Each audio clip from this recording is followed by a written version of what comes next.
All right, flaws of the GDP. So, gross domestic product, of course, is the total value of output. So, United States is $21.4 trillion. China's in second place with 14.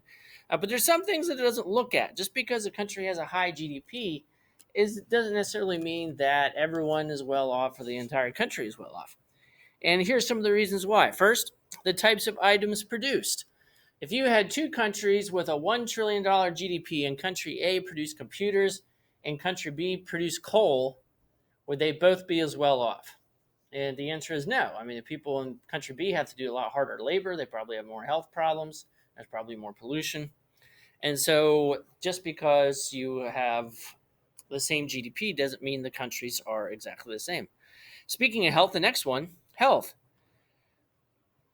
The health of a country is not indicative of that GDP. So just because you have a great GDP doesn't necessarily mean that everyone is well off and that they're healthy and they have a good standard of living. So, for instance, maybe your country produces uranium and asbestos and DDT, which is now illegal actually.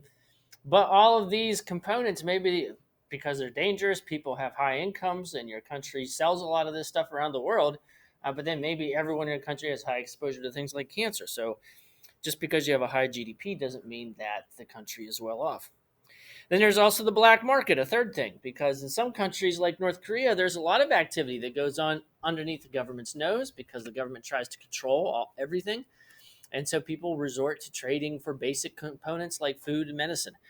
And so that's a part of the economy that isn't tracked very well, obviously, because these people, even in the freest of countries, still want to get away without paying any taxes. So they sell things on the market, trying to avoid any type of interaction with the government. Now, some people ask, does the black market include when I babysit on the weekends and I don't report that on taxes? No, that doesn't. That's not really included there. Household services is another thing that's not taken into account in GDP. So a lot of the things that people do for each other, and this includes unpaid items. If you do chores for your parents and help clean the house, for instance, that's money that could have been paid to a cleaning lady instead. And so that is also valuable. Just because you did it for free doesn't mean it lacks value.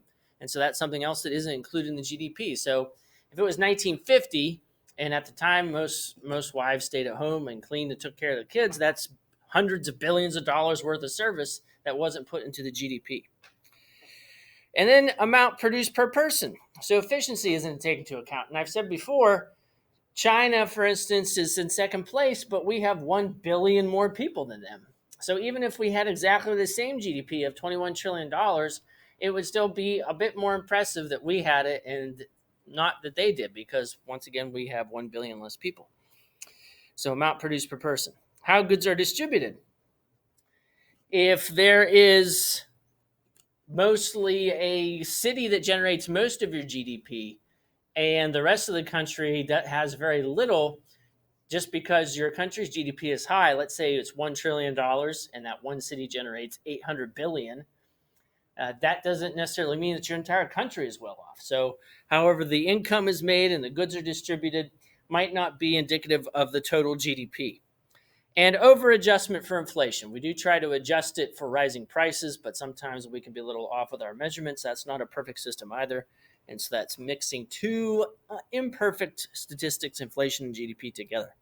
And so sometimes we don't always take that into account in the best way.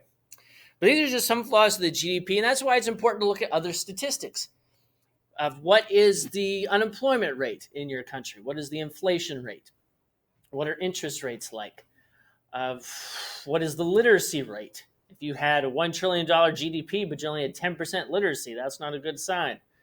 Same thing with life expectancy. If you had a really great GDP, but people only lived to be 50 on average, that would not be a good sign either. So there are lots of other statistics that we can look at to try to determine if the GDP is an accurate indicator.